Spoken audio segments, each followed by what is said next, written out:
Bonjour tout le monde, c'est Maximin. Je suis ravi de vous retrouver aujourd'hui pour une nouvelle vidéo à propos de la diététique chinoise.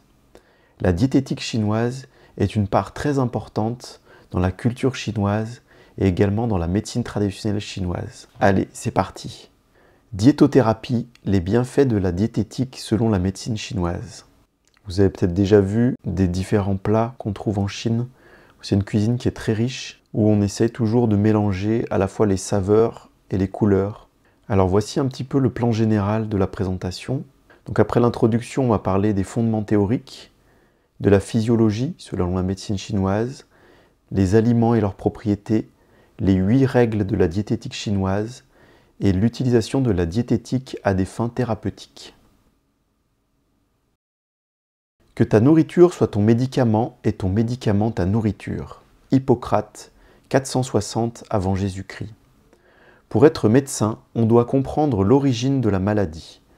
On doit savoir quelle partie du corps a été envahie et la traiter avec les aliments. Si la diététique ne peut pas guérir la maladie, alors il faut prescrire une formule de plante. Bien Tue, 401 avant Jésus-Christ. On remarque ici la similitude entre les Grecs et les Chinois concernant l'importance de la nourriture. La diététique chinoise est le fruit de milliers d'années d'expérience. C'est un art culinaire quotidien, préventif et curatif. Elle repose sur les propriétés subtiles des aliments, selon la loi du yin et du yang, en lien avec leur nature, chaude ou froide, ou bien avec les 5 mouvements, en lien avec leur saveur, acide, amère, douce, piquante, salée. Chaque aliment sera donc classé suivant ses 2 propriétés, sa nature et sa saveur. Durant les premières grandes dynasties chinoises, les hommes ont pris conscience de l'importance de l'alimentation dans le maintien d'une bonne santé. Plusieurs récits nous sont parvenus grâce aux récits des historiens et des médecins. Par exemple, l'histoire de Yi Yin, d'abord cuisinier du roi Tang de la dynastie Shang, puis son premier ministre. Il lui préparait une soupe au gingembre et à la cannelle quand arrivait l'hiver pour aider le corps à mieux résister au vent et au froid.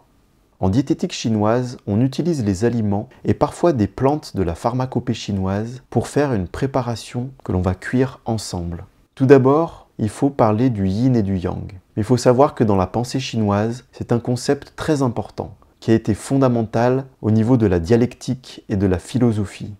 Yin et yang sont 2 énergies opposées, complémentaires et interdépendantes. Elles sont toujours en mouvement, en équilibre dynamique l'une par rapport à l'autre. La vie est possible grâce à l'interaction de ces 2 forces. Voici ici un exemple de ce que l'on peut retrouver sous l'effigie du yin et du yang. Le yang va faire référence au ciel, soleil, feu, jour, chaud, sec, rapide, léger, eau, actif, chi, énergie. Le yin va faire référence à terre, lune, eau, nuit, froid, humide, lent, bas, calme, sang. Si l'on observe le dessin du yin et du yang, on observe que ce sont comme 2 gouttes d'eau qui sont fusionnées dans un dessin circulaire. On voit bien ici cette notion de complémentarité du yin et du yang. Et on retrouve également dans la partie blanche un point noir, dans la partie noire un point blanc. C'est pour nous dire que rien n'est jamais tout yin ou tout yang. Il y a tout le temps le germe du yin qui est déjà présent dans le yang et le germe du yang qui est déjà présent dans le yin. Ensuite, on va parler de quelques lois importantes pour mieux cerner ce concept de yin et de yang.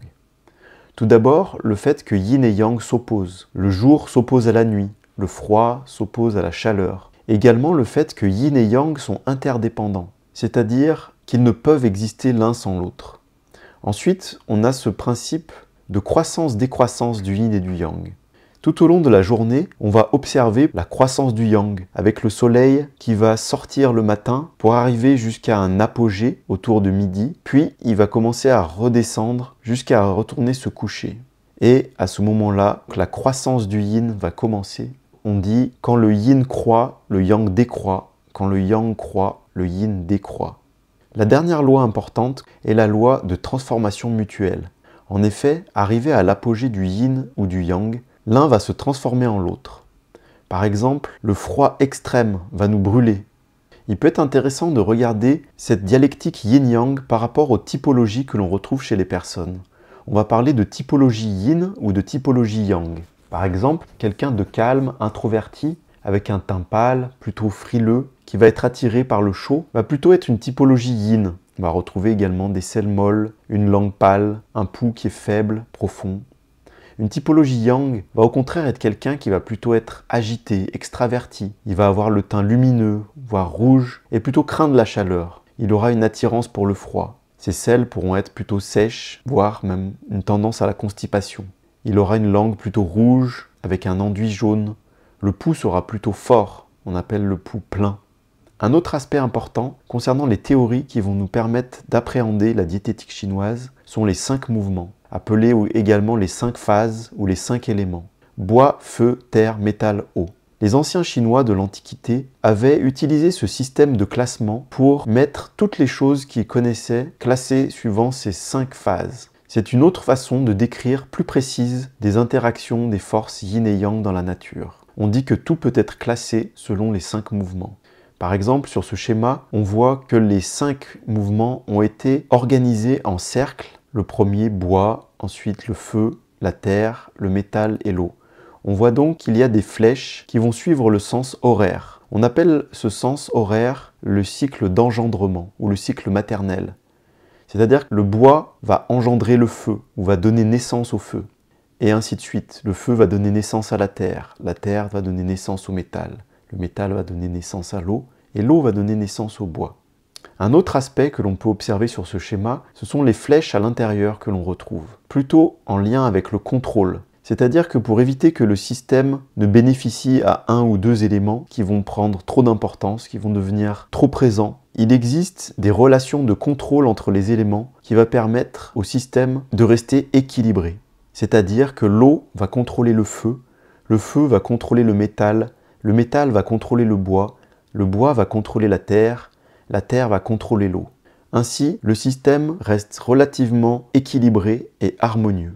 Pour parler un peu plus en détail, voici ce que l'on peut dire. Le bois correspond au mouvement de la naissance. Il est associé au printemps, au vent, à la montée et à l'expansion. Il correspond au foie et à la vésicule biliaire. Le feu est un mouvement de la croissance.